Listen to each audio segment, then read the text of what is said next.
So my name is Wes Centerline. I am the Sustainability Coordinator here at UW-Whitewater. I want to thank you for coming out to our Careers in Sustainability Management event tonight. Very excited to have an excellent panel here of members of the Board of Directors for the Wisconsin Sustainable Business Council. So we're very fortunate to have them join us and share a little bit of their knowledge and expertise about their career paths and how they got started. So hopefully we get a lot of good results out of this. So you can launch your own career in sustainability and corporate responsibility. This is a rapidly growing field for a lot of different reasons. We have an urgent need to respond to environmental issues, more pressure on the business community from a variety of stakeholders, from shareholders to customers, to really challenge businesses to respond positively and proactively to find solutions to our environmental challenges. So professionals like these people in front of you today are at the forefront of this expanding career path. So please use this opportunity to listen and learn from them, and make sure you ask questions during the Q&A session at the end. We will be running 15 minutes for each panelist, and then we'll wrap up with the Q&A towards the end. I just want to quickly acknowledge our sponsors. The College of Business and Economics was gracious enough to sponsor the food that we had tonight, as well as some of the costs for the speakers. So thank you to the college, and please make sure you take advantage of their generosity and get yourself some refreshments. I also want to thank Pepsi. They're our corporate sponsor tonight. They purchased the Padfolios that some of you received with the Campus Sustainability Fund that they offer our campus. Please check out their website to learn more about the corporate social responsibility and sustainability practices that Pepsi company is doing. And I finally want to offer a special thank you to the members of my office, particularly Ashley Floor. Without her, we wouldn't have been able to do this event. I'm just a pretty face that gets to talk in front of everyone. So thank you to our staff. And with that, we're going to start off by learning a little bit about PRIME. This is the Principles of Responsible Management from Dr. Anna Land. She's an assistant professor in Information Technology and Supply Chain Management Department. So the College of Business and Economics is a signatory of PRIME, which means that we have a commitment to pursue sustainability and corporate responsibility in our educational experience here in the college.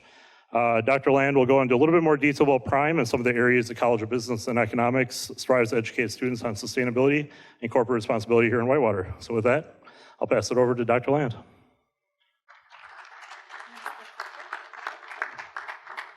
Thank you, Wes. As Wes mentioned, my name is Anna Land. I'm in the Department of IT and Supply Chain Management. And a few years ago, UW-Whitewater became a PRIME signatory. And what that means is PRIME was established within the United Nations Global Compact. So there are now over 13,000 businesses that have signed this as a commitment to work towards sustainability and implement more sustainable business practices. And the United Nations realized that there is a need to start already in academia and develop more curriculum focused on developing potential future business leaders and having sustainability knowledge. So we're proud to say that UW-Whitewater is actually an advanced signatory. We're one of 261 out of over 700 business schools across 90 countries in the world. So part of PRIME is focused on recognizing that this is a continuous improvement process, developing our curriculum more, creating a platform for sharing knowledge amongst academia and also students. And then also we've developed a reporting process. Every 18 months we publish a progress report showing some of the achievements that we have been able to attain. So I don't want you to have to read all of that, but I just wanted to highlight something that here within COBE we have addressed over the last few months, and we've revised our mission statement to show that we now focus more on responsibility. I don't have a laser point to show you at the top, but developing knowledge for responsibility and ethical behavior. So you see a lot of these keywords already in our mission statement to target developing that sustainability knowledge. Part of this stems from the 17 Sustainable Development Goals developed from the United Nations. And we hope that we can target a lot of these different goals related to anti-corruption, labor, the environment, in all of our classes across Kobe. So just finally, I wanted to wrap up with showing you some of the more recent changes that we've been doing in Kobe. You can see a lot of the programs and events and student organizations that have implemented some initiatives. We have the Women in Business Day, which is an annual event targeting high school girls in the surrounding area. We have Enactus, who won a wonderful award a few months ago for their hydroponics in Milwaukee effort. And then finally, you can see some of the certificates that we have, some of the courses that have been revised to implement some of these efforts. So thank you, Wes. Thank you, Dr. Land. And then we'll hear a little bit more from Dr. Dennis Kopp. He's a faculty member in the marketing department, and he's also the coordinator of the Sustainable Management Certificate Program. So I'll turn it over to Dr. Kopp to talk a little bit about that particular degree program. Welcome. Thank you so much for coming here today. I'm excited to see so many people here. And since I'm in marketing, one of the first things I want to do is take a survey. So how many of you are studying business? Okay. How many of you are studying science? All right, great. Anyone studying something besides business or science? Okay, so how many are integrated science and business? Okay, good. So we have a sustainable management certificate, and really what it is it has topics both in business as well as in science to help you to become a better manager and tackle some of these big issues related to sustainability in the future. Now, the nice thing about our sustainability management certificate is if you're already studying business and say you study economics, you can take one of these classes that are required in the certificate, and it counts towards your economics major too. So it's allowed to double count. And then you get to take some cool science classes, like something, say, on energy, ecology and society, aquatic biology, or something like that you wouldn't ordinarily take. So, and on the reverse side, if you're in science, it gives you a chance to maybe take a class in sustainability management. You'll take a global environmental challenges class, or you'll also take a natural resource environmental economics class.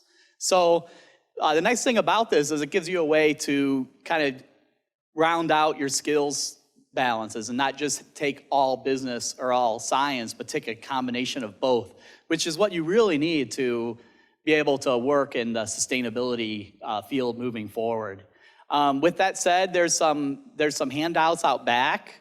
We're going to email you out some information about the sustainable management certificate, and I also have some handouts here. So thanks a lot. Great, thank you, Dr. Kopp. And then finally, we'll move on to the main event. So again, we're happy to have panelists here from the Wisconsin Sustainable Business Council. The council seeks to create opportunities for businesses to learn more from each other, sharing of best practices, and really by working together, the business climate can be improved, more sustainability can be integrated, and the success of Wisconsin businesses overall can be increased. We're fortunate to be joined by these thought leaders today to share a little bit more about their background, their path towards sustainability, more about the organization they work for and their role, and some tips on how to get started in the sustainability field. Again, each of our speakers will talk about 15 minutes. We'll do a 20-minute question and answer afterwards. We do ask that you stay for the duration of the program if possible, just to be respectful to the people in the audience as well as the panel. And we'll throw it over to Amanda real quick. She's going to do one real quick announcement to make sure we get everyone about an upcoming conference. Thank you. I just wanted to let everybody know that our 12th annual, and we'll probably all mention this, but 12th annual Sustainability Conference will be held next Thursday, December 13th at the Monona Terrace Convention Center in Madison. And I believe tomorrow is the last day that there is a student discount. So it's a great opportunity to go and learn about sustainable business and also do some networking and find your next job.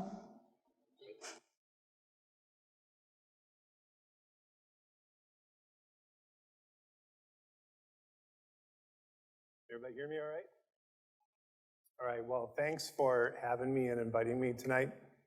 I appreciate that very much. And, you know, the neat thing about sustainability is you learn something all the time. You can learn from one another all the time. And just being here for the last, you know, half an hour, 45 minutes, I learned so much about some of the programs that you guys are studying, some of the degrees that we have here at Whitewater, and then learning about the PRIME program. I think that's so cool to see the integration of sustainability concepts into management curriculum. I think that's great to see, and it's fun to see all these different things going on and changes that are being made. So my name is Jeff Jacobs, and I'm the Director of Safety and Environmental Affairs at Madison Gas and Electric. I am on the board for the Wisconsin Sustainable Business Council, as are the other folks here tonight, and that's one of the common threads that we have. But I think also in common, we all have the interest in sustainability. We're all doing something within our companies that has to do with sustainability or the institutions that we work for, and really have a passion for it. We all probably came into it from different paths, and I think that's one thing that we're going to be talking about here tonight. But we all share that interest, and we all share the interest in trying to figure out how our sustainable performance fits into the rest of the world, and that's what this is all about. And it's why this area is so exciting and fun to work in. So, like I said, I do direct safety and environmental affairs at Madison Gas and Electric. We, in the environmental group, end up taking on a lot of the sustainability initiatives within the company, and I'll talk a little bit more about that in a minute, but just wanted to introduce myself first and my background and talk a little bit about the path that I took to get into this. As you can see, my engineering degree, I'm an engineer, and my first degree was in 1985, and I'm guessing that I'm probably one of the older panelists here tonight. And when I went to school, sustainability wasn't really a thing, right? I mean, if you look back at when sustainability was really being discussed, you know, everybody has their own opinion, but it probably wasn't until about the turn of the century where it really became prominent in business discussions. But in '85, it wasn't really a thing. And in fact, environmental engineering wasn't much of a thing back then. But as a chemical engineer, I did end up going into environmental engineering. It was great training for environmental processes, and much of my career was spent around environmental work, primarily air quality work, and pollution control. And chemical engineering was great training for that because it's a very technical field. I spent much of my career designing air pollution control equipment and working for different companies in that regard. Partway through my career, about 2 decades later, I went back to school and I got a master's degree in environmental chemistry and technology. And as far as my career goes, I think that's probably one of the best things I've done for my career is go back to school. When I graduated in engineering in '85, I swore that I would never go back to school again. I was done with school. I didn't want to do anything else with school. I had recurring nightmares about my economics final that I could never find back in 1985. But I did. I ended up going back to school in 2005 and getting my master's in '07. And the funny thing about going back to school that much later is that my dream of economics came back. And I actually had the dream of trying to find my economics final, which didn't make any sense, right? Because I'm not taking economics anymore. But I was really scarred by economics because I'm an engineer. And engineers and economics, at least for me, it's like oil and water. And I just didn't want to have anything to do with economics, and was kind of frustrated that I had to take economics as an engineer. But ended up having nightmares because I didn't take it seriously. and still have dreams of trying to find that stupid class and the final. But it's funny because in 07, having those nightmares, back in 85, there's no cell phones, right? In 85, there's no laptops. And what's funny is in my dream, there's no cell phones or laptops, that I'm still looking through my notes trying to find where my final is. So that's off the subject, but kind of interesting. So like I said, my career spanned environmental engineering and compliance, environmental compliance work, but now focuses more and more on sustainability. Sustainability, at least in my industry of the electric utility industry, has sprung up from environmental interests. In the environmental staff, in some of the networking groups that are formed within the electric utility industry, the interest in sustainability came from the environmental groups, the environmental departments of the electric utilities. Prior to utility work with Alliant Energy and Madison Gas and Electric, I did work in consulting for a couple different consulting firms. I did work for the University of Wisconsin-Madison for a few years, and I also worked for Kraft and Oscar Mayer on the industry side. In each of these areas, I did different things, but much to do with air quality and air quality engineering. So, quick overview of Madison Gas and Electric. I love the name because it says what we're doing, right? Madison Gas and Electric, we're an electric and gas company in Madison. And we're the main utility in the Dane County area, and we have some western districts for gas, but we're one of the smallest investor-owned utilities in the nation. And it's interesting because we're fairly small. We have 150 some odd customers, which in some respects might sound large, but in the utility business, it's a very small company. Very small, but we have all the same sustainability issues and challenges that the large utility companies have. So we're very much involved with our issues and engaged on the national scene with some national groups that try to help define and guide how sustainability is managed within our industry. So we're 150 years old, a pretty independent company, and known as your community energy company. So one of the talks that I do often and on the Madison campus is talk about the challenges that we have going ahead. And the challenges that we have going ahead really have to do with carbon and with climate change when you think about our big challenges in the sustainability front. And how that compares to the air pollution challenge that I entered my career in 30 some years ago. And there's some parallels that are really interesting to talk about. The pictures on the right are pictures of LA in 1985 and in 2015. Back in 1985, when I got out of school and started working in environmental engineering, what we had a lot of air quality challenges in the country. And when you talked about what it took to clean up an airshed, you can imagine that that's a big issue. It needs policy, it needs technology, it needs people to understand what the problem is in order to fix it.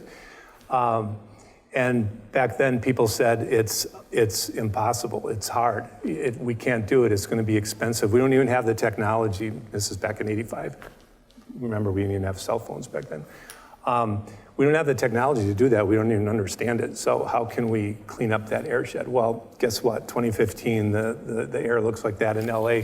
And that story plays out throughout the country. We made huge strides in cleaning up air quality around the country. And it's because there was commitment, there was interest, there was technology that developed along the way, and there was policy that developed along the way. And that there's parallels there with what we face now with the carbon challenge. The diagram on the left at the bottom there is impossible to read, but it's basically a chart that comes out of the US strategy for deep decarbonization by mid-century that the Obama administration put together back in 2016. And it's kind of the trajectory that we need to go from carbon in 2005 to 2050 mid-century. And to avoid climate change, the worst of climate change, we need to get to 80 or 90% reduction of carbon. And you hear a lot in the news and from folks that you talk to about how hard that is going to be. And if you looked at the recent IPCC report that came out on the 1.5 degree challenge, it's suggesting that we might have to go further than that we have to get to carbon neutrality by 2050. So what you hear is that that's hard, that's impossible, it's going to cost a lot of money, we don't have the technology right now. It's the same story, and I think that we really have an opportunity here to meet that challenge. So that's one of the reasons why I'm interested in this, and I'm fascinated with this, and I love talking to students about it because you're at the point of your career where you're just jumping in, and there's some huge challenges for sustainability, and it really parallels where I was 30 years ago and looking at the challenges ahead. So it's really an exciting time, and I think there's just a lot to be done. We were asked to just talk a little bit about the council, our thoughts on the Wisconsin Sustainability Council. And for those of you who are not familiar with it, it is a group of companies in Wisconsin that have an interest in sustainability. And it was started by a professor at University of Wisconsin-Madison and some students who decided to take this on as a project.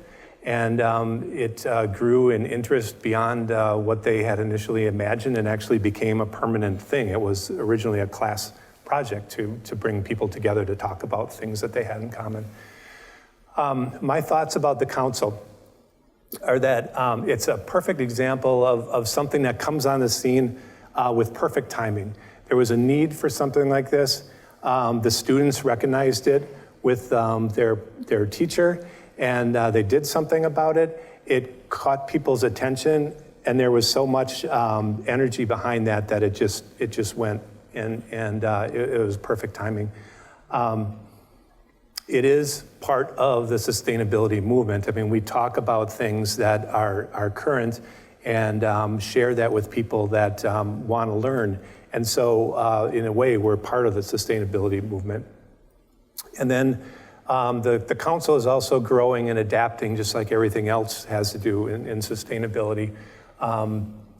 We may get into that a little bit further, but the council is transitioning to another model as the professor who has been running this is retiring here in the next 6 months. And then the conference food is awesome. If you go to the conference next week, it's really unique. It's vegetarian. The whole theme and what the students started is it's a theme of go vegetarian for the day at the conference because of the impact of that food is so much less than a meat-based diet.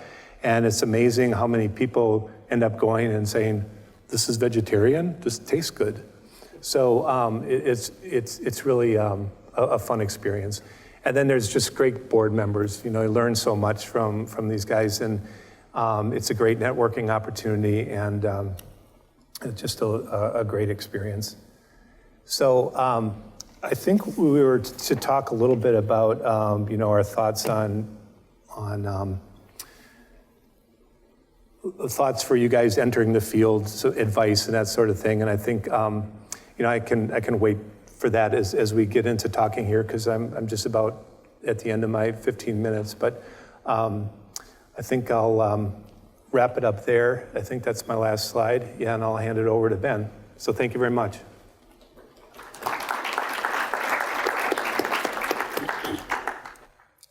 Good job, Jeff. So, hello everybody, can you hear me okay? Perfect. I've been told I have a low voice and I'm prone to mumbling, so I'll try to at least not mumble. I don't think I can control my voice very much, but as Jeff said, thank you guys so much for having us here today. This is my favorite part of my job. On the occasions that I get out and get the opportunity to chat with people, talk a little bit about the company, but then, really talk about the ways that I get to do sustainability in my role, even though my official title has sustainability nowhere in it. I hope that, can give you guys some ideas on how to work sustainability into whatever roles you guys find yourselves in, year, 2 years, 4 years down the road, however long it takes you guys to graduate. If you wind up doing advanced degrees, like I think most of us have done, then it might be 7 years down the road. You never know. But I think you guys will find that depending on how you frame your job, there's pretty much always the case that sustainability is an aspect of what you wind up doing. My background, I didn't really realize it at the time, but I think I started thinking about sustainability as a kindergartner. My favorite station was always the recycling station during free time, and making things out of toilet paper tubes and tin foil and pizza boxes and all that sort of stuff. So I was kind of a pack rat, I guess, because I was constantly making little toys out of recycling, and then they'd smell bad after a couple weeks, and we'd have to throw them away. So I don't think I really connected that to a career path until much later in life. My undergrad is industrial engineering at UW-Madison. Any engineers here? Just Jeff? Okay. As I think a lot of people do in undergrad, I really didn't know what I wanted to do with my life. I picked industrial engineering just because my family owns a company. I always wanted to do engineering. I was told industrial engineering is kind of a mix of business and engineering, so I didn't think about it that much further. And honestly, it was the best career choice I could have made. I did an internship with Harley-Davidson my junior year of college. That was an incredible learning experience because it gave me for the first time some hands-on experience with what industrial engineering is.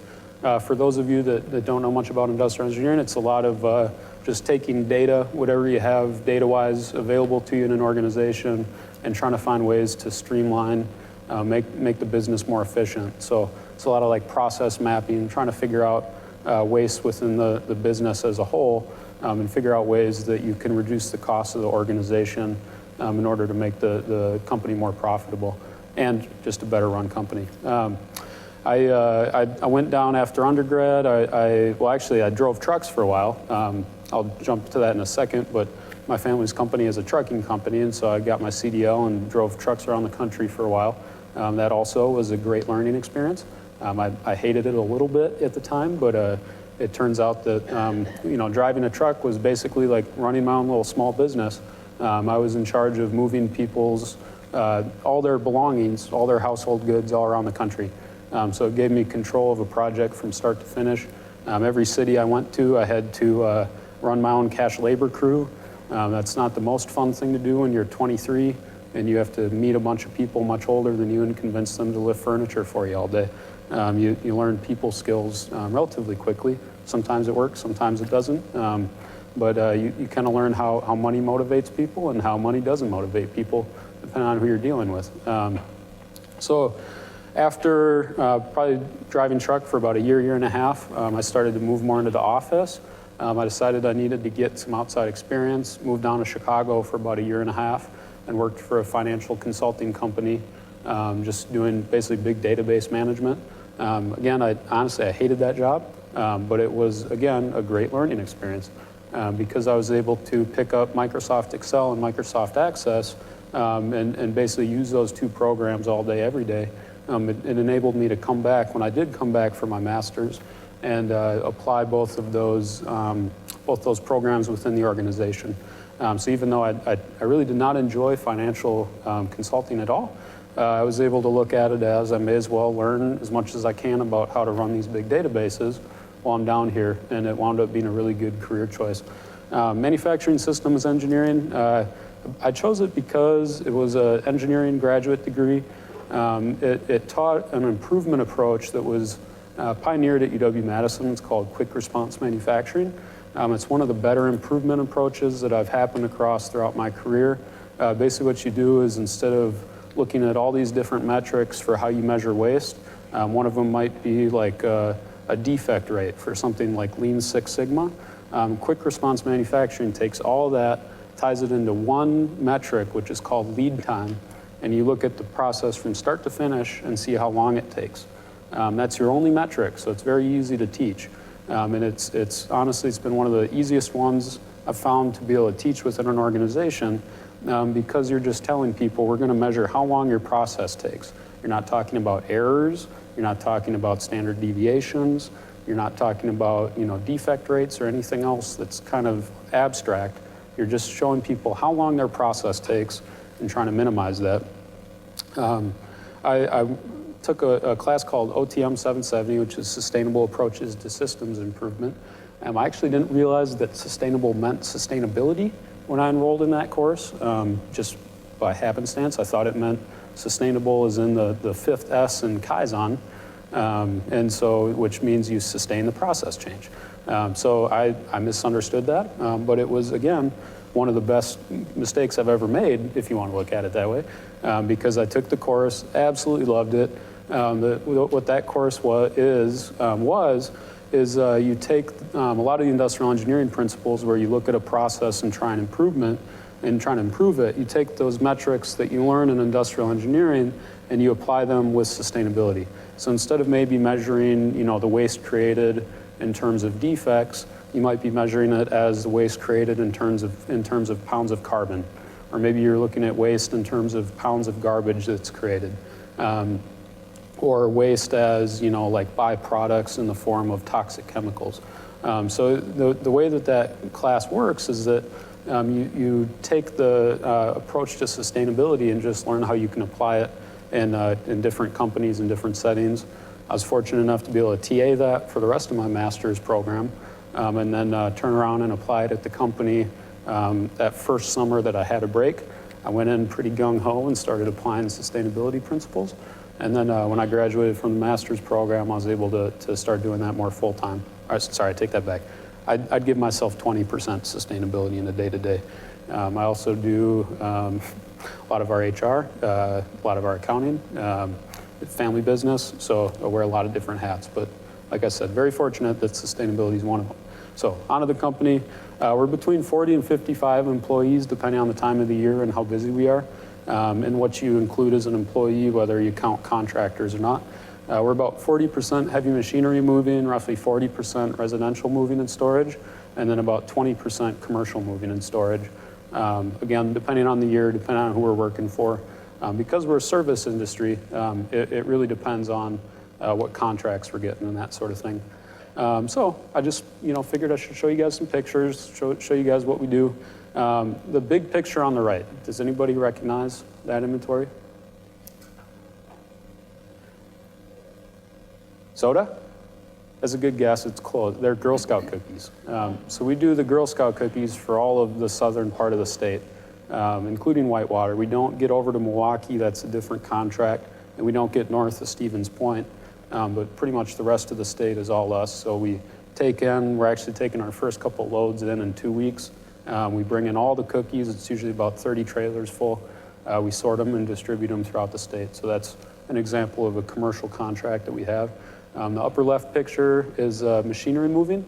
That's about an 80,000 pound switchgear hut that we're putting over a basement that's, actually Jeff would know better than me what that basement's for, but all I know is it makes our job slightly harder because there's a basement. It makes it more difficult to move the machine. And then the lower left picture shows kind of a typical household good move. Those are the crates you can see on the inside there. That's one of the business lines that we've really been expanding recently. We'll take a customer's inventory, we'll load it into those crates on site, and then we can ship it via like UPS or FedEx to wherever that customer's going, and then our partner agency in whatever the destination city is will actually take those crates, offload them at the house, and bring the customer's goods into their homes. So that's part of our role as an agent for United Van Lines, which is the nation's largest moving company. So my path towards sustainability, I really look at this as fitting into our mission. We help move our customers forward. So one of the ways that we do that is we do try to make sure that we're here for the long run. I'm sixth generation of family to work in the company. We've been around for 130 years. So we do look at sustainability as part of our duty to the next generations of not only family, but citizens within our state and in our city. to make sure that, we're doing everything we can to be good stewards of the environment and good stewards of, the position we find ourselves in as a successful company. I highly recommend, one of the things that came out of the class that I took was always start with training. When I first started talking about sustainability with people at the company, nobody knew what I was talking about. Similar to me, when I thought sustainability had something to do with engineering and sustaining process change, when I started talking about sustainability with people, they literally had no idea what I was talking about. So we started off by training everybody on what we meant by sustainability. We try to use the Brundtland Commission sustainability definition, which I believe is from the early 90s, if memory serves. And it's development that meets the needs of the present without compromising the ability of future generations to meet their own needs. So we by no means meet that. We still contribute, more waste than can be absorbed by the planet. And we still use up resources faster than they're replenished. But that is our aspiring goal for how can we get to, a spot where we're just net neutral on the planet. I think we took a pretty common approach to sustainability. I've seen a lot of other companies go this route. Our low-hanging fruit was like lighting upgrades, things like putting occupancy sensors on our, occupancy sensors on our vending machines was one of the easiest payback periods ever. You think about vending machines running all night. Really, the vending machines only need to be running for like 6 hours a day, tops, and they maintain that coolness overnight. And so putting an occupancy sensor on the vending machine meant that they were turned off on nights and weekends. We also went through and this was 4 years ago now, did a full swap out for higher efficiency fluorescent lights. We're starting another wave now where we go through and do an LED swap out. So it's just kind of a continuous improvement in terms of, driving down our building load. The picture shown of the solar panels is a 93 kilowatt display that we have on one of our buildings right downtown Madison. We also have 2 different 24 kilowatt solar panel arrays that are on our facilities out by the airport. All 3 of those buildings are right around the 70 to 95% offset, depending on the time of the year, what our load is, all that sort of thing. So when we looked at our carbon emissions overall, most of our carbon emissions are tied up in our fleet vehicles, which are directly correlated to the amount of revenue that we make. When we look at things that allowed us to decrease our carbon emissions without impacting our revenues, driving down the emissions of our buildings was our low-hanging fruit, which is part of the reason that we went ahead with 3 solar arrays. As I won't read off the rest of them, but all those different projects that I've listed have had great payback periods in their own right. But I think besides the sustainability aspect of it, all of them have been able to be paid for from the business case as well, where they saved the company time and money and were able to pay for themselves. Aside from a sustainability aspect, there was really a good business case for all of them. So I'm going to echo a lot of what Jeff said about the Wisconsin Sustainable Business Council. It's really been a joy. I've been on it for, I think this is my 3rd year now, if memory serves. And it's been a great learning experience. It's been awesome to be able to network with other companies and, not try to learn from our own mistakes, really try to look at what other companies are doing and try and learn from them what challenges they faced early on in the process and how we can leverage what they're doing. Get to meet with these nice folks 3-4 times a year, depending on, what we're discussing. And for me, it's a great experience to just serve on a board and really learn how that process should go. Being a family company, we should have a board. We don't. And it's been an aspirational goal for us for years that we just haven't bothered executing. So it's helped me kind of push my family towards, what we should be doing from management best practices standpoint. And then, great networking and just great ability to look at how other companies are run after spending most of my career in a small family company. My biggest tip in order to get a sustainability degree would be to have your parents own a company and then go work for them and convince them to do sustainability. That was my route into management. I found it was very easy. But if you don't, I'm totally joking for the record. If you don't have access to that, which obviously most people don't, I kid because it actually wasn't a very easy argument. I did have to fight quite a few people on actually making this work, and I found that as I put up there, just a lot of tips about how you can be an effective manager are what wound up helping me roll out sustainability, not just how do you make the argument for sustainability, but how do you make the good business argument for any project that you're trying to push. Really, making an effort to understand your company's data, digging into different ways that your company can improve. And then, especially when you're starting off your career, being able to lead up and be able to go to your boss in a non-threatening way and say, here are some ideas that I have for improvement. And I just threw up four books that I've read in the last year that I really do recommend reading. That's something that I didn't do at all in undergrad. Did some of my free time after that was just try to read some management books. They're kind of self-help books to a certain degree that really try to teach you how to be a better communicator and just a more productive and proactive person. So that's it. I think I'm out of time. So thank you, everybody.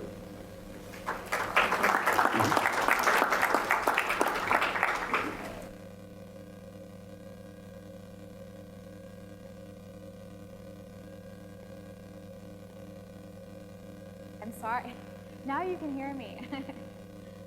So my name is Laura Glazer. I am a senior coordinator of sustainability at Kohl's Department Stores in Menominee Falls.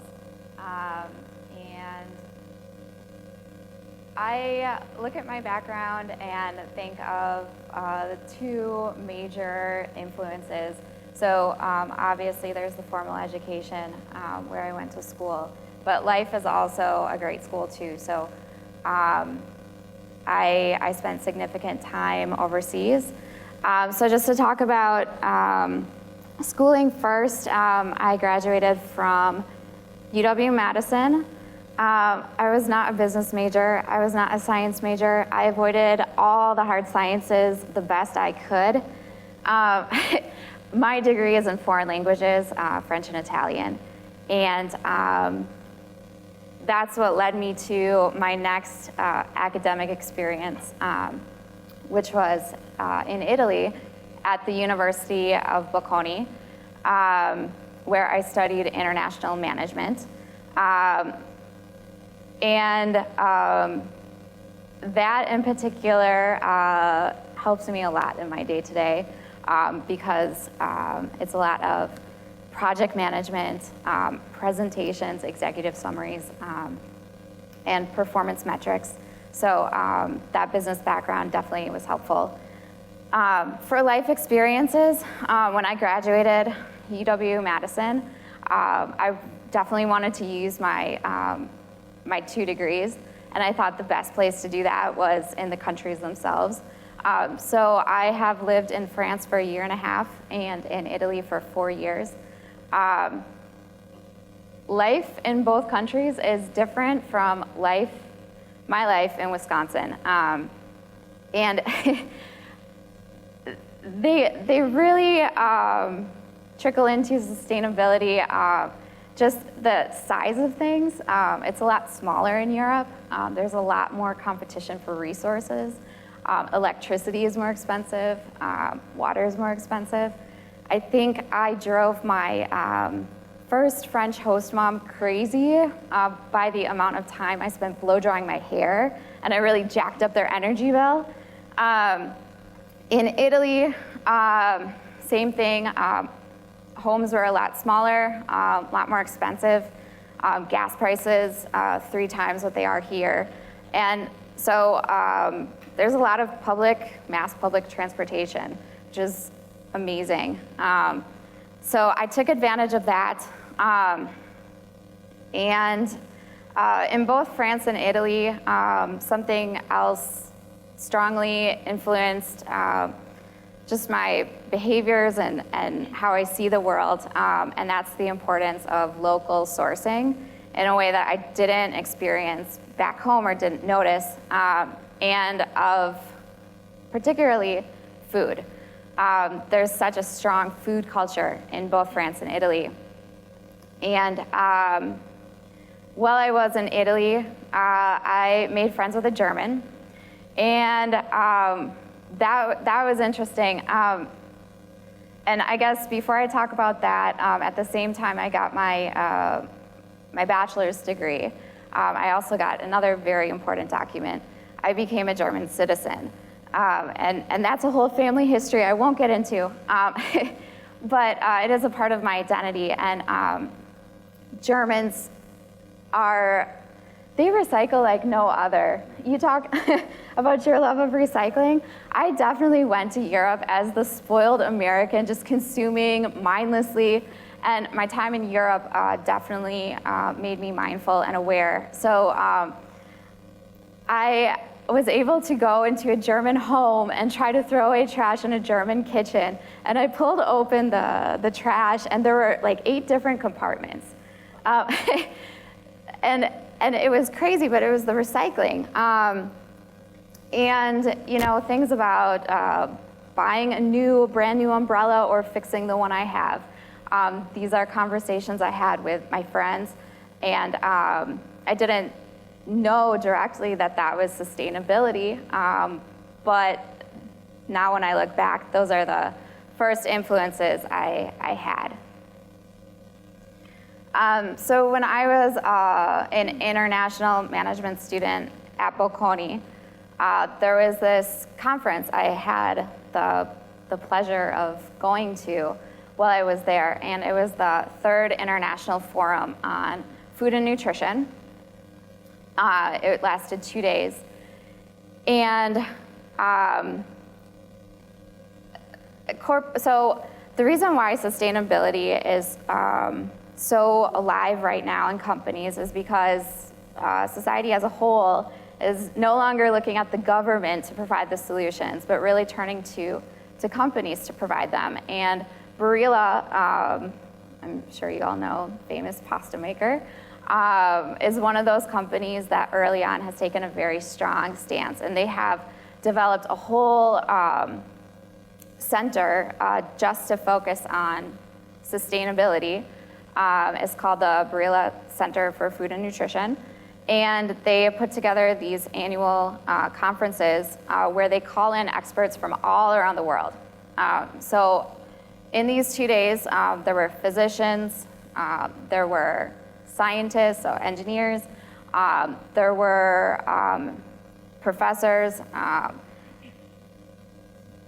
experts in agriculture gathered from India, Brazil, United States, Europe, all over, talking about some of the problems the world faces and what solutions are out there and how this is going to impact society, the impacts that are already there, and then later down the road, what impacts there will be. Some of the major themes were water scarcity, and then when you look at sustainability as a whole, you'll discover it's not just environmental, it's social too. So workers' conditions. So the reason I attended this conference was because of my passion for nutrition and health. I did not know that we would also be covering topics in agriculture, but again, this was another introduction to sustainability. And looking back, this was my first formal introduction. So, like I said, I work at Kohl's, and I was told that the topic of today is my career journey, not Kohl's itself, but I did want to share a few things. So, you'll see in the upper right corner some stats. These are achievements that we're particularly proud of at Kohl's. 88% of our stores across the country are ENERGY STAR certified. We have 163 buildings with solar arrays, so that means rooftop solar panels. If you do drive in Menominee Falls in the corporate park, I know these get a lot of attention. We have solar trees in the parking lot. Associates love them, especially in winter, because they cover the cars from snow. But they're pretty cool. They follow the sun throughout the day. We also are an industry leader in recycling. Some of the recycling that customers can participate in themselves are plastic bag recycling and hanger recycling. We have a diversion rate that is close to 85%, which is really good for retail. And the project that the accomplishment that I'm most excited about right now, because it's a big project I'm working on, is our network of electric vehicle charging stations across the country. We currently have 96 locations with charging stations, and we're looking to ramp that up. And actually, this is outdated, so we had 2 more additions since this was put together. So we're really excited to make the shopping experience easy for our customers, and also nice for associates coming to work. They can charge their cars while they're working or shopping. Kohl's has great internship opportunities, so I just wanted to make a plug too. If you're interested in looking at an internship at Kohl's, I encourage you to go to the Kohl's Careers website, and you'll find that internship page. On the left side, that's our corporate website, so you can find information about sustainability there. So what attracted me to sustainability? Like I said, I studied languages. And then I became very passionate about nutrition and active wellness. And that was definitely Europe's imprint on me. Walks through the Alps, hunting for mushrooms, skiing, and eating locally sourced food, and the best apricots ever in Italy. They're amazing. You can't be well and eat well without clean air and clean water. So this is what drives me every single day while I'm at work. How I got my foot in the door, again, this is a very different pathway. I did not seek out sustainability. I'll say sustainability found me. So some advice you may have heard or you may hear later is to develop a reputation for yourself, stand out. And I was so passionate about nutrition and health. I started working at Kohl's and sat on a bouncy ball at my desk. And I brought, instead of eating in the cafeteria, I brought my own healthy, home-cooked food that my coworkers would kind of sneer at. And so everyone on my team and my managers knew what my passion was. Kohl's also offers substantial volunteer opportunities, and I took advantage of those. So that's a picture of me planting at one of the parks in Milwaukee. It was planting a garden that led to a project. Kohl's has multiple corporate buildings, so I was asked to bring a recycling program into my building. And I was responsible for it. It was quite simple: collect energy bar wrappers and then hand them off to the sustainability department that would recycle them. At this point, I just realized I didn't tell you how I started at Kohl's. I started during holiday season, answering customers' complaints with their online Kohls.com orders. And that was crazy. It was also a lot of fun. And that turned into working on the Office of the President team, where I would handle the escalated customer complaints, letters to the CEO, and I would fix the issues. And then that led into social media. So I was on the social media team and had this reputation, recycling program, bouncy ball, healthy food, likes gardening. And one of my coworkers that checked the internal opportunities job board every single day, found a job to work on the environmental compliance team. He thought it was the perfect position for me. So he let me know. I applied, and then I transitioned from social media to environmental compliance. There were changes within Kohl's at that time too, some changes to the sustainability department.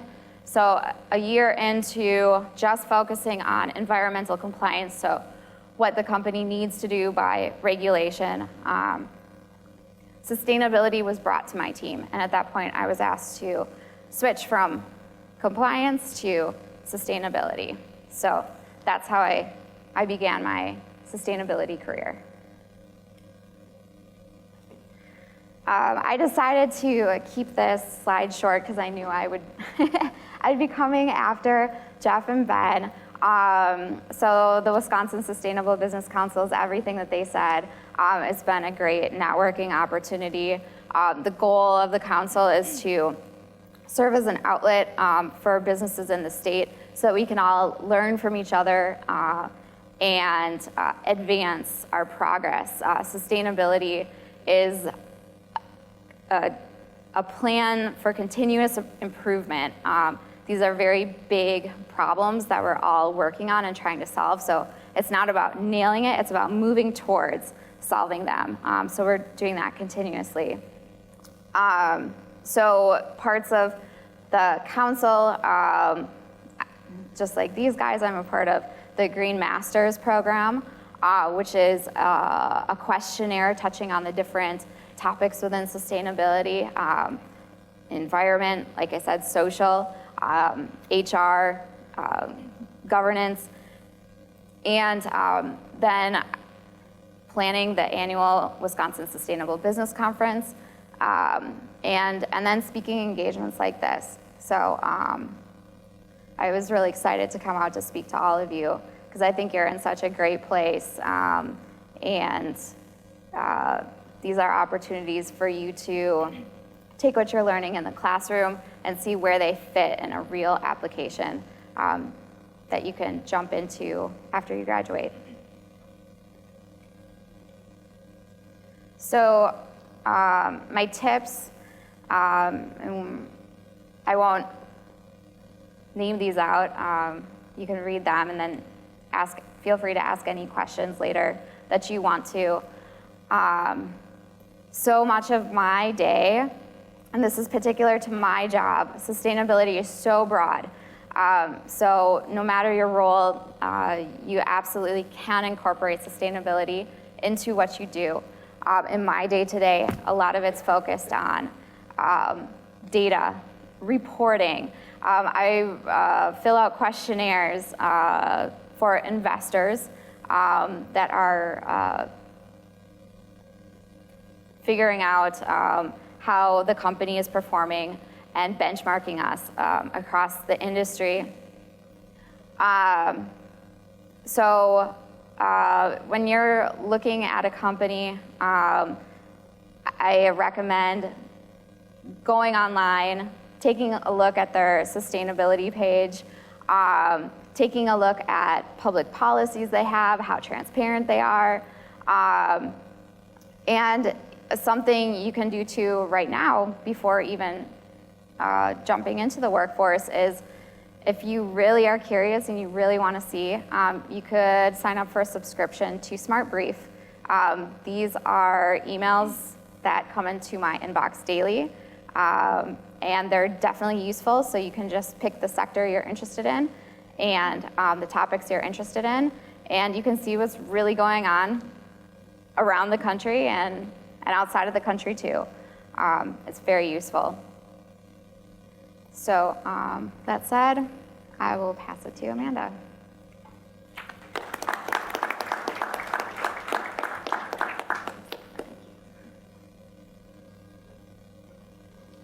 I am learning so much about my fellow board members tonight. We have a lot to talk about at our reception. Let's see here. How's everybody doing? We're almost there. The Q&A. My name is Amanda Getch, and thank you so much for having me here tonight. I'm really excited to network and learn from all of you here about your passions moving forward. Right now, I work with the University of Wisconsin system, overseeing the undergraduate and graduate sustainable management degrees, and I think I'll be talking more about that in a moment, so I won't spend too much time on that. I love LinkedIn, so there is my LinkedIn little handle there. Let's connect and collaborate. So as far as my background goes, I'm also a Badger. I think we're all Badgers up here. My undergraduate was a bachelor in biological aspects of conservation with a certificate in environmental science. And then I took a year off and I went back and got my master's of science in conservation biology and sustainable development with a certificate through the Granger School of Business on campus in business, environment, and social responsibility. So blending, again, that science and business, just as I think Dr. Kopf has talked about earlier here. During my time as a graduate student, I worked with a company called Veolia Environmental Services, their North American business unit, and I was their sustainability coordinator. And I used that project for my thesis research. And I was one of the first students to come out of the Nelson Institute and School of Business, really focusing on sustainable business. I was kind of the oddball out, and I was speaking with somebody a little bit earlier about how I was talking business and supply chain and marketing and all these things, and everybody else around me was talking about, you know, endangered bird species in Costa Rica and all that kind of stuff. So it is all important. I just was a little outside the main circle there in that school. So worked with Veolia. And then another part of my graduate career,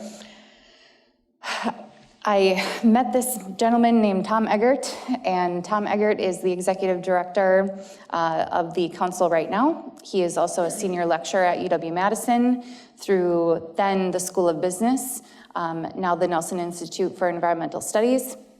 And he was the one who really helped me leverage my passion to do work with purpose, and my love for science, my love for nature, leverage that and maximize it in my career. And that's where Tom and I met for coffee, and he said, do you know how much money is in the private sector to do good in the world? And I was like, oh my gosh, this is such an aha moment. And so really from that day on, I was focused on private sector sustainability.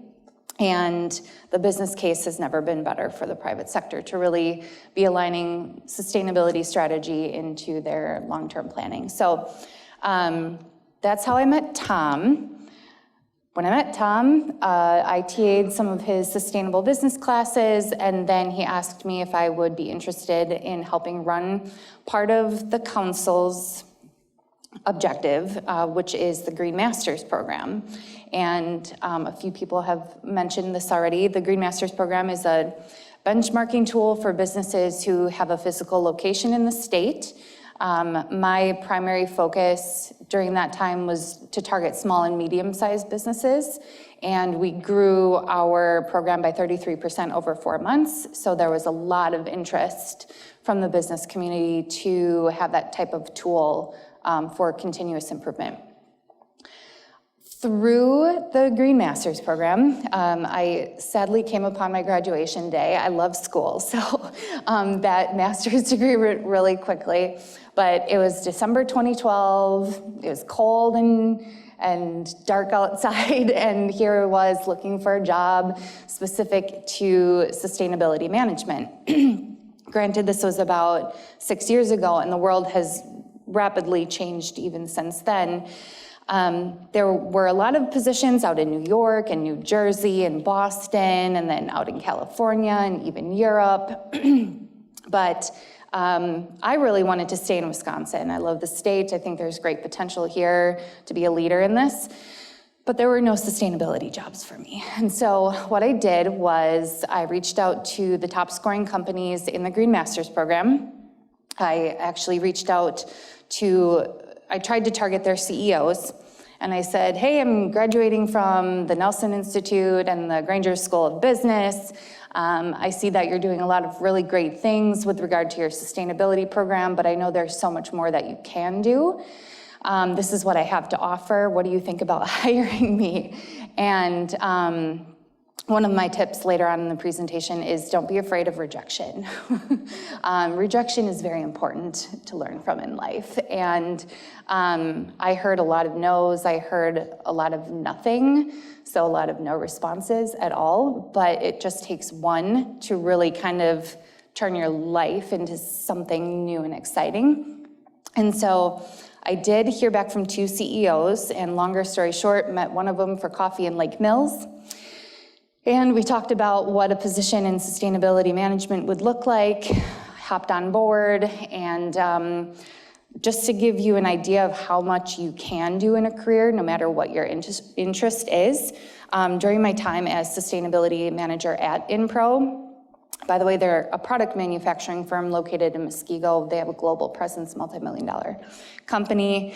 I did sustainability training, employee engagement, marketing and communications, supply chain, facility and operations, community outreach, biodiversity projects, reporting like CDP. Well, we did not do CDP, GRI. Laura does CDP, it's her favorite season. Product sustainability and product stewardship, material science, and a lot with like LEED, green buildings, well buildings. And so there's really a place for everybody at the table when we're talking about sustainability, whether you're interested in architecture, design, biodiversity, supply chain, whatever the case it is, there's room for you, and you are all potential advocates for that in your future workplaces. So, flash forward a little bit. I am now working as program manager, overseeing, like I said, the undergraduate and graduate degrees in sustainable business through the University of Wisconsin system. And really, what that means is that we're an online collaborative program, and we have faculty and academic directors from all of those universities you see there: Green Bay, Oshkosh, Parkside, River Falls, Stout, and Superior, maybe someday Whitewater. I'm new to the program though, so I can't promise anything. My associate dean won't be happy with that, but anyways, the really cool thing about these programs, and I feel very comfortable saying this because I did value the face-to-face I had in my graduate program. There's so much credibility behind the degrees because we have strong academic partners. All of your professors and faculty are going to be at these UW campuses. If you do apply someday, you'll actually be an alumni of one of those universities. And so I do have a friend who actually applied to the program through UW Green Bay, and she's graduating with her master's this month, actually. And we also have 2 certificates at the undergraduate level, one in sustainable management science and one sustainable enterprise management. And so I'm sure there's a lot of overlap there and maybe room for collaboration. So in my new role, I get to kind of run it very entrepreneurially. I get to work with internal stakeholders, our faculty members, universities throughout the system. And what I want to really make sure is that our curriculum is reflecting what you need as a sustainability professional going into a new career. So going into your business and being able to talk to your VP of supply chain management about risk ID, risk mitigation, and why that's good for the financial bottom line. Developing new program arrays, new curriculum, new programs, and really making that connection between industry and the UW system. So talking about a little bit how we got started, it's always difficult to think back and be like, what was my moment that I decided this was important? But really, I don't know when that happened, but being from Wisconsin, we have great examples of sustainability stewardship, environmental stewardship in our state. We've got Aldo Leopold, Chief Blackhawk, and our Native American heritage in the state. And John Muir, I remember doing a report on him in 3rd grade, and he was like my idol.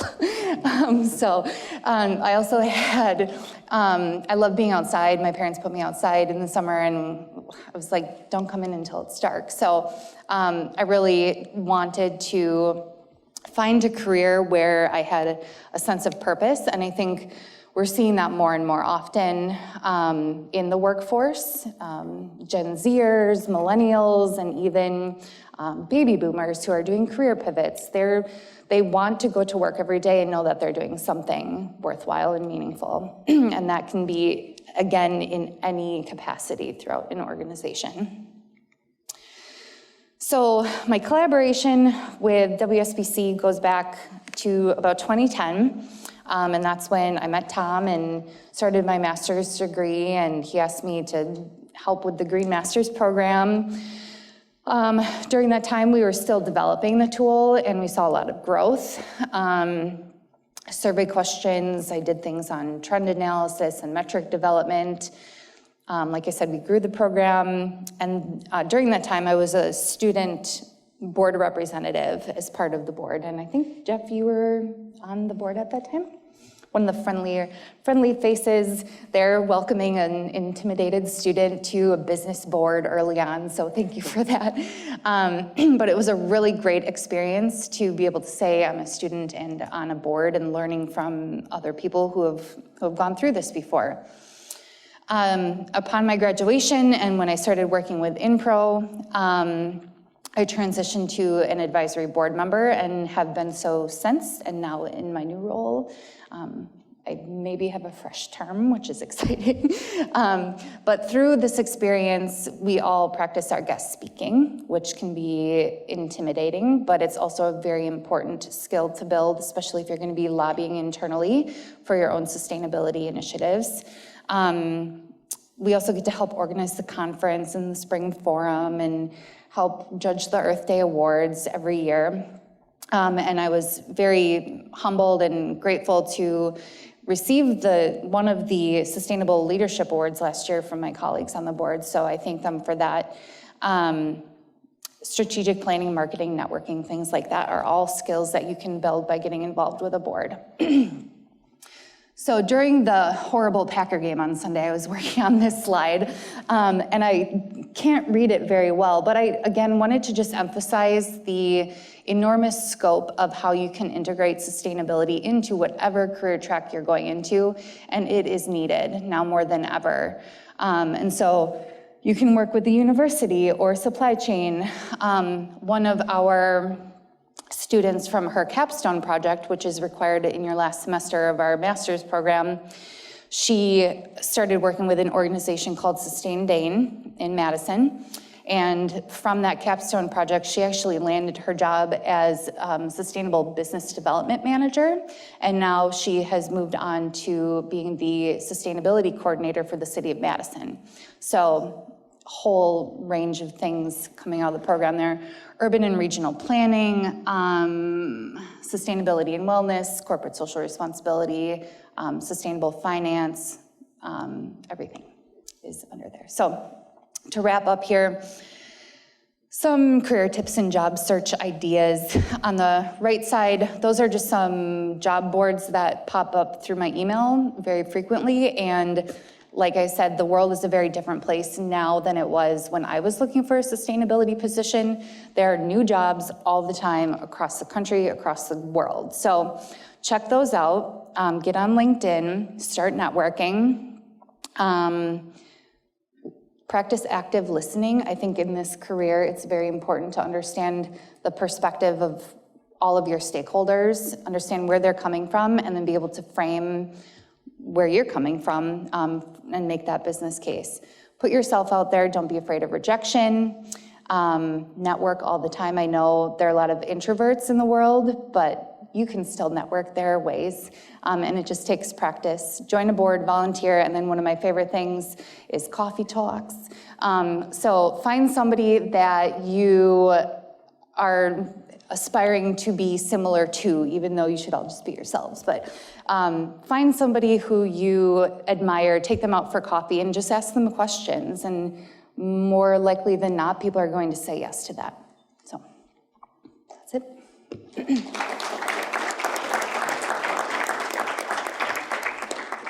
Great. Thank you all for your time and for your presentations. I made a bunch of notes. I've been doing this for a little while, and I picked up some good career tips as well.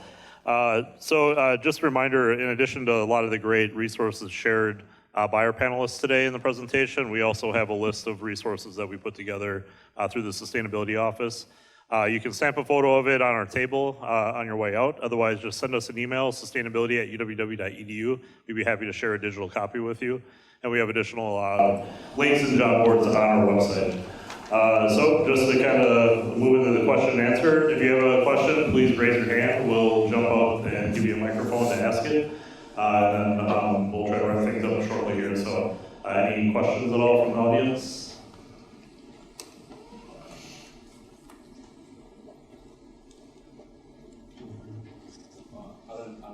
Yeah. For the benefit of the recording, we'll use the mics. Thanks, Ed. Are there any grant opportunities for sustainable projects that are being offered for this year, maybe next year, that you know of in the state of Wisconsin or Milwaukee, Madison area? I don't deal with grants very often in my job. However, I did say that my favorite project right now is electric vehicle charging stations. I wouldn't call it a grant. But it is a consequence of Volkswagen's irresponsibility of reporting their emissions. They put out $2 billion into investments for electric vehicle charging. And so, you know, there are opportunities like that do become available that allow a business to work on a project. At Madison Gas and Electric, we hire students throughout the summer period, and sometimes through a semester or two. And in my group, I have 1 or 2 students every year that help our department with different projects. And even though we're the environmental and safety department, they're almost exclusively sustainability projects, because there's always something new that we're trying to do that we don't quite have enough time to do. And having a student working with us is very helpful to get a lot of momentum on something, and it's good experience for the student as well. And so it's not really like a grant, but it's an internship opportunity where you get some hands-on experience with a sustainability issue within a company. Yeah, I'll echo Jeff there. We don't give out grants or anything, but I do hire pretty much everybody that we hire. And so if you guys have ideas for projects, I'm happy to chat with you, especially because it would be taking work directly off of my plate. So that would make me much more likely to want help. So yeah, I'll left my cards on the table out there. Please feel free to pick one up if you're interested. Okay, any other questions from the audience? I'll ask questions if you don't want to. Not seeing any. So I'll throw one at you. I thought of that I guess I kind of run across in my own career here. Maybe talk about some of the barriers you encounter either within your organization or through the outreach you do with the Wisconsin Sustainable Business Council. You know, kind of common misconceptions about sustainability and how you maybe respond or overcome those barriers as you come across them.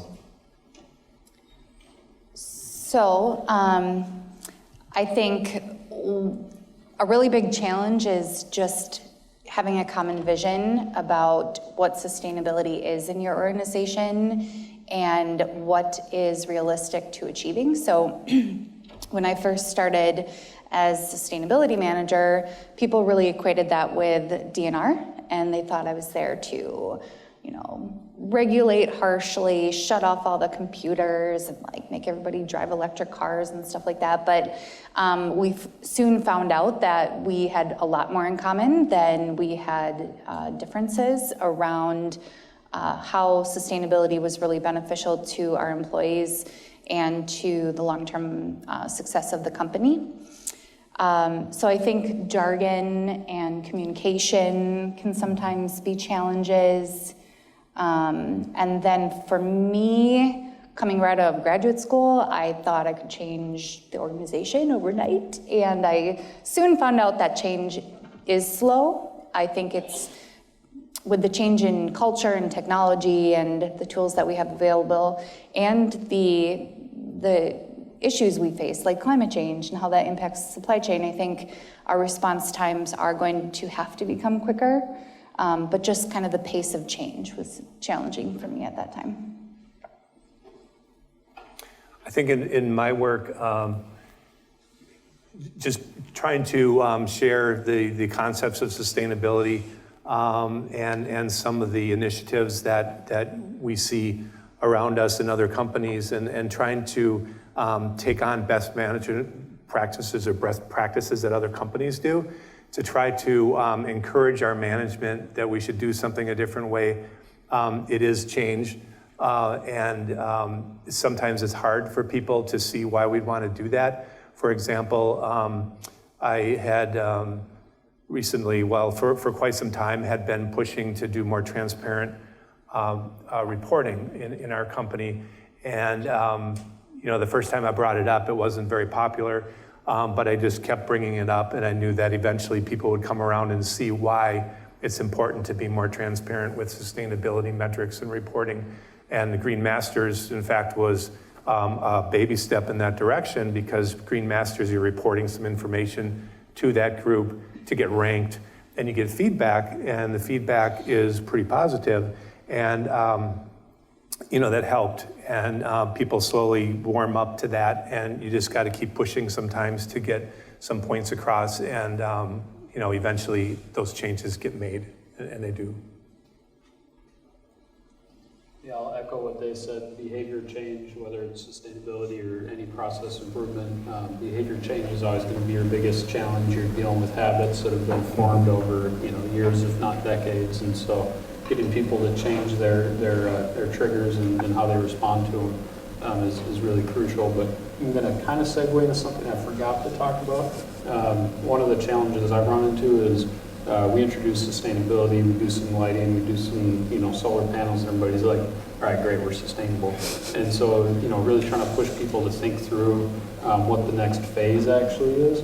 One of the things we've really been pushing is education and of our own employees, and trying to get them to think through how their day-to-day choices impact their own footprint.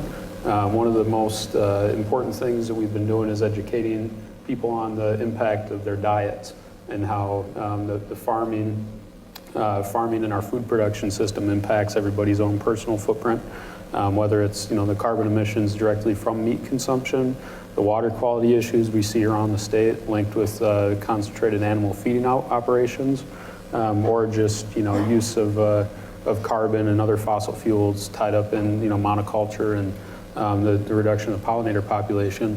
I think that agriculture is one of the huge missing portions of a lot of sustainability programs, and it's something that I've been able to see some of the best anecdotal evidence of improvements that we've been able to make in our own employees' diets. Therefore, what I look at is our own supply chain. Our employees have to eat, therefore, technically, their diets is part of our supply chain. So once we kind of made that switch to start pushing our employees to think through their own decisions as part of our sustainability footprint, we've been able to help people make healthier choices and better environmental choices at home, which I think is a really crucial next step for a lot of organizations to make.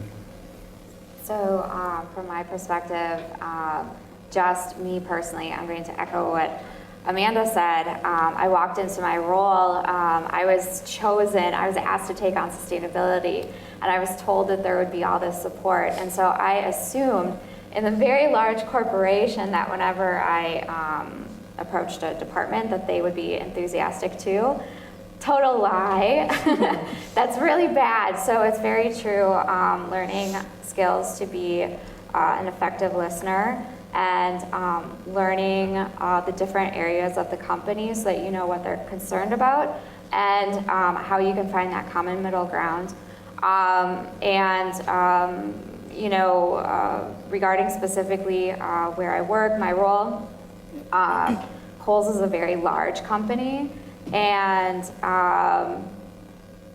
we are known for an incredible culture, but we also have improvements to make when it comes to each department thinking for themselves, setting metrics for themselves, and sustainability challenges you to work in synergy as a whole company. So that has been a challenge. And I would just say, no matter what you go into, I think you'll come to those points in your career where you have a little frustration in communication, or you're just not getting the resources that you're looking for. And so I think at that point, just go back to your why and think about why you're doing what you're doing to keep you moving forward. Great, thank you. And I'm going to follow up with just a quick question. I guess we'll make it fast and then end things because we're a little bit over. So I like to play the game because I did 2 undergrads of what would I do differently, because I got a chance to do that. So if I were to rewind your clocks to your undergraduate, you know, sitting where these students are now, what did you do that you thought was very beneficial to launching your career, or what would you have done differently to maybe put yourself in a better position at the age of, say, 21? So just relatively short answers. I would have showed up in my economics class and not skipped. Good one. I think I would have tried to learn more about the people aspect of management from an early stage instead of just going in bullish and trying to tell people what to do. I would not have skipped the hard sciences. And I tested out of math in high school, so I got to avoid every math class in college. I would not have done that. Math was my torture. It's common as a language student, but I would have pushed through that in my undergraduate work. I probably would have taken less difficult science classes in the same semester. That really was not a good strategy, but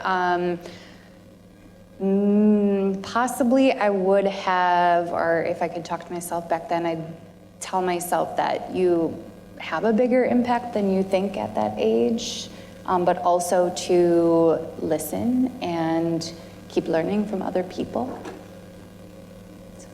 Sounds great.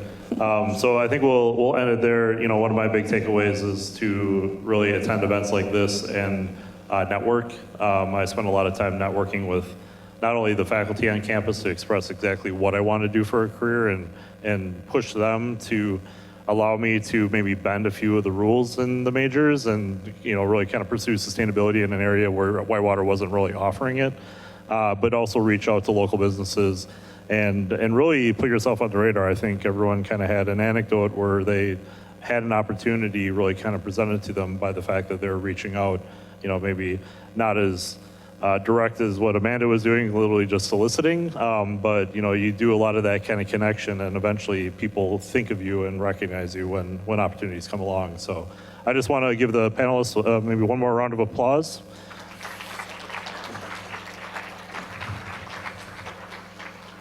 And again, please visit the Wisconsin Sustainable Business Council website to get contact information to reach out, or feel free to maybe chat with them briefly after the panel. Thank you very much.